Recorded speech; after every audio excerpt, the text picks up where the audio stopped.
to Backtrack. In this video, we are going to learn pumping lemma for regular set. Okay, so we will understand with a simple example. Okay, so this is the given example where L equals to A raised to n, B raised to n, where n is greater than or equal to 1. Okay, so first of all, we'll try to understand how to solve pumping lemma for regular set. It's very easy. Just we have to focus on this three condition. What are the three conditions? The first condition is x, y should be less than or equal to n. The second is all the sets of y should be greater than or equal to n. And the third is that is x, y raised to I into z. Okay, or x, y raised to I, z. Okay, so these are the conditions. Okay, so we'll go ahead and solve this example. Okay, so first, now here we have the condition that n should be greater than or equal to 1. Okay, so solution. Now here n will be either 1, 2, 3 and so on. So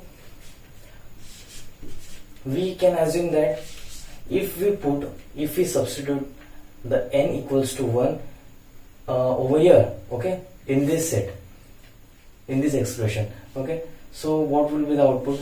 That will be a1 b1, okay, which further we know that a is 1 time, b is 1 time, so we can write it as this way. Or if the value of n will be 2, then what will be the set? Okay, so L equals to 2 times a, that is and b is 2 times. Okay, we can write it as like this: a raised to n, that is n value is 2, so a square, here b square. Okay, so now what we have to do, we all know that now in this situation we created this set. Okay, so I'm sorry, the comma must not be there. Okay, so this is the set.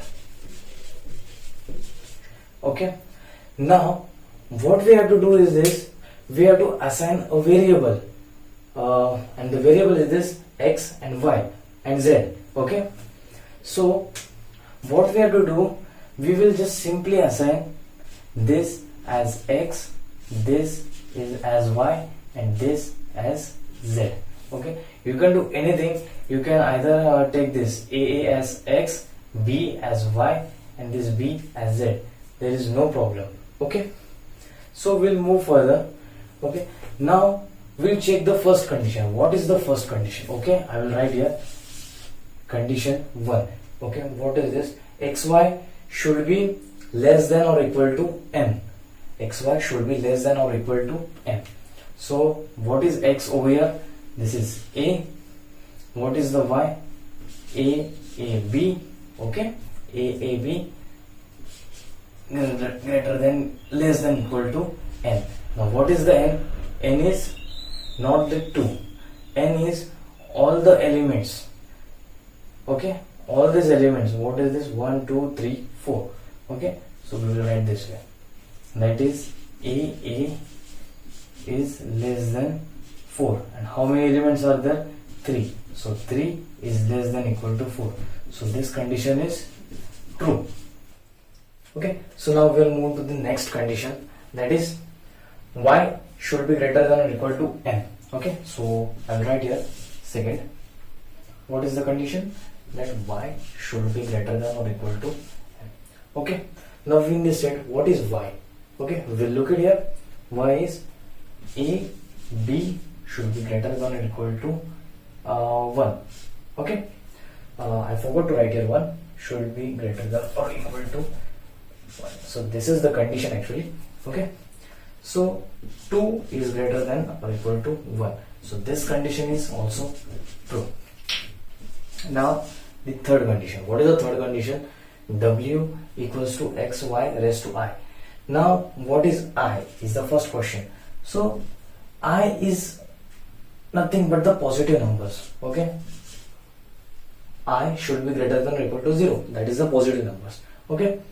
So we will assume that I equals to 2, or you can take any number such as 3, 4, 5, whatever it is. Okay. I assumed it as, okay, I assumed it as 3. Okay. So now what we have to do is this, x, y. Now what is x? We will write here first x, then y. What is y? A, b raised to 3. Okay. Then z, no. Okay. There is also a z. So, okay. So now this is a string. Okay. Now what we have to do?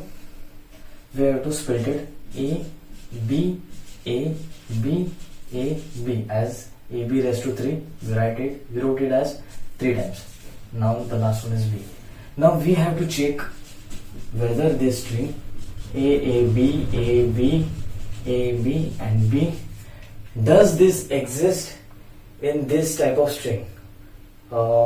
This type of string or this? Wait, I'll show you first. If we assume that n equals to 3, what would be the string?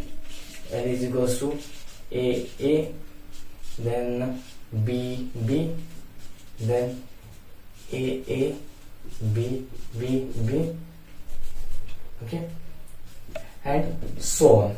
Okay, so we all know that this string will never exist in this type of string. Whether you assume that n is equals to 3 or n is equals to 300, there will be no changes. You will never find this string in this type of set. Okay, so this is what the pumping lemma says. Okay, hope so you all are understood. So we will meet in the next video. Thank you.